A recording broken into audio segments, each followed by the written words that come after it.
Hello, I'm live.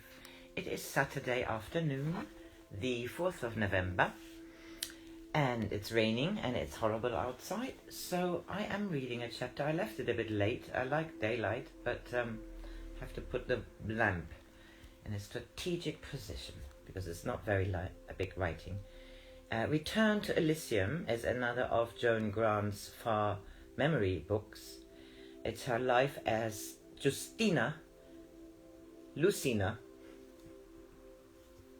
Her name is Lucina, and she arrived in Elysium, or on Elysium, it's an island, a Greek island, when she was 13. She's now been here for a while, and we are in chapter 8, and it is entitled Tyrian Purple. I dressed with unusual care in a robe of pleated linen bound between the breasts with violet ribbons, and selected a pair of scarlet sandals studded with turquoise. Perhaps the gold and silver wreath was a little elaborate for the morning, but it was so becoming I decided to wear it instead of looking for suitable flowers. I painted my eyelids green, reddened my lips, and put perfume behind my ears. Narcissus would be glad to see that at last I was being an obedient pupil.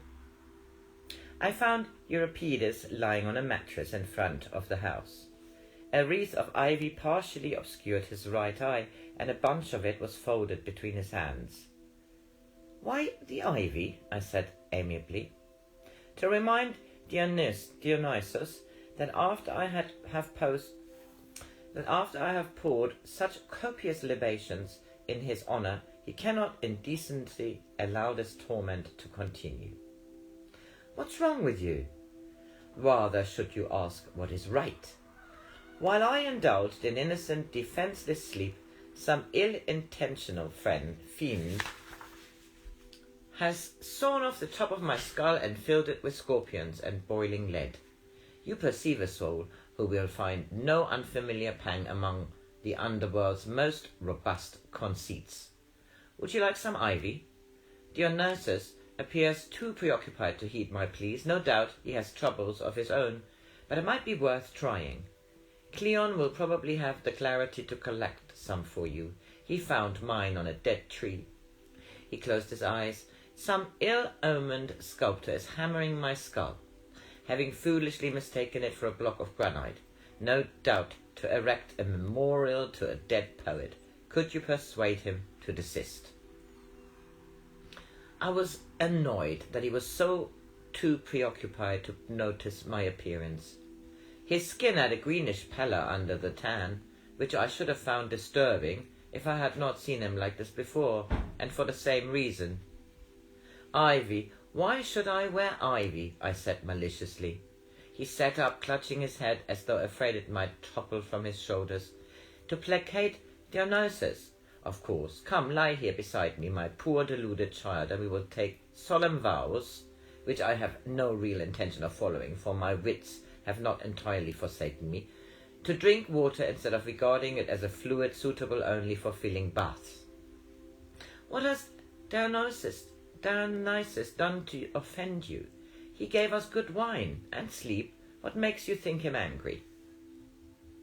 He groaned.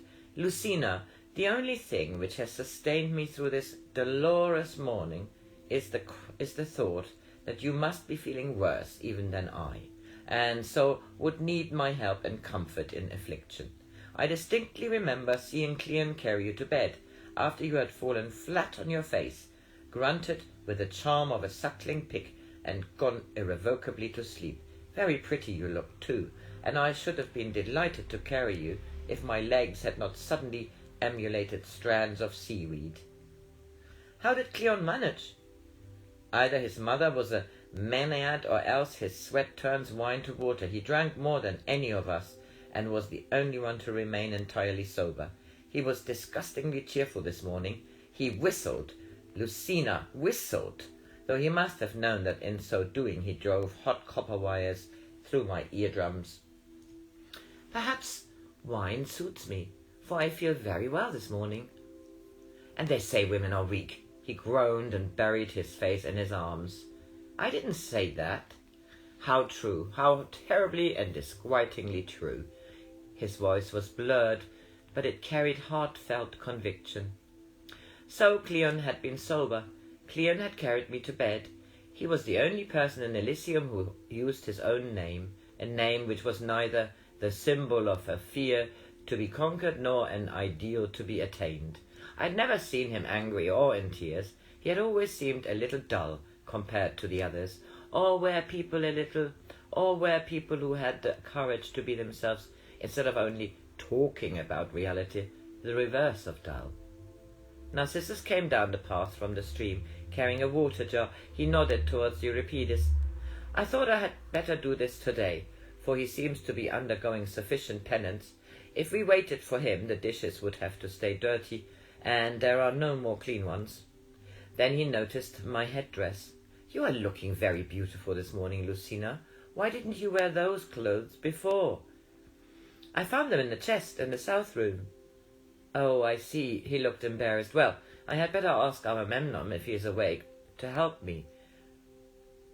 You would be certain to spill something on your dress.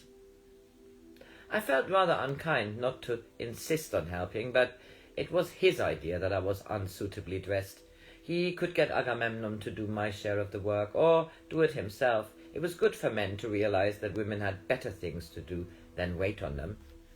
Epicurus, with a dripping towel tied around his head, was sitting on a bench outside the kitchen, disconsolately peeling onions.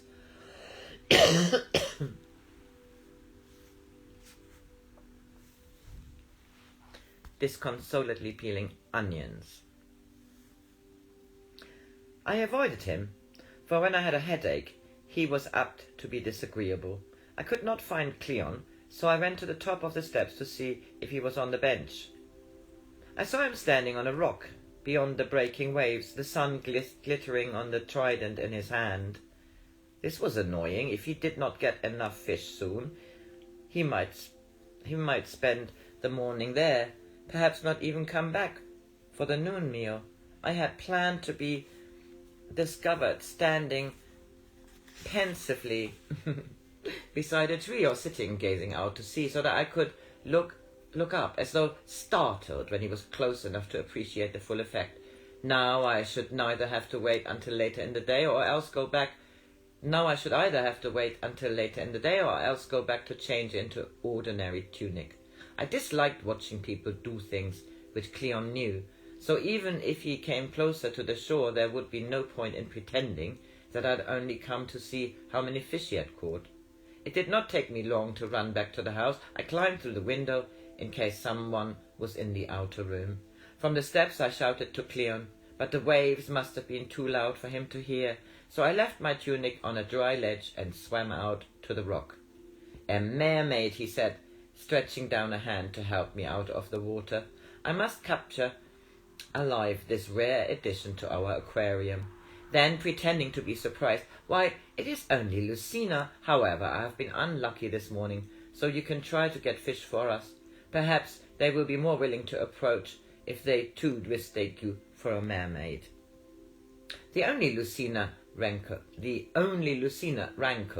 but I took the trident and managed to get 2 red mullet in less than half an hour. Perhaps fishing was more interesting than thinking about the impression I had hoped to produce, for the morning passed so quickly that we were both surprised to hear Epicurus shouting that food was ready. On the way back I noticed a stack of driftwood in one of the shallow caves. Are we going to have a fire so far from the house tonight? I said. I put it there in case of an unlikely emergency. He did not have to explain any further. It was to be used as a pyre, which of us would burn alone on the beach until our ashes dissolved in the immeasurable sea. It was rather a dreadful meal, a stew of meat and onions, too strongly flavoured with sage. No one ate very much, but at least the wine of the previous evening provided an excuse which allowed everyone to be unhungry without anxiety. Agamemnon announced that he was going for a long walk, and the tone of his voice made it clear that he did not wish for company. Cleon and Epicurus decided to bathe, so I could find nothing better to do than to pick flowers. There were still a few among the encroaching weeds, and arrange them in the 2 stone urns I had found abandoned. in a triangle of brambles beyond the terrace. Later I went to sleep and did not wake until sunset. Stopping this here. Good night.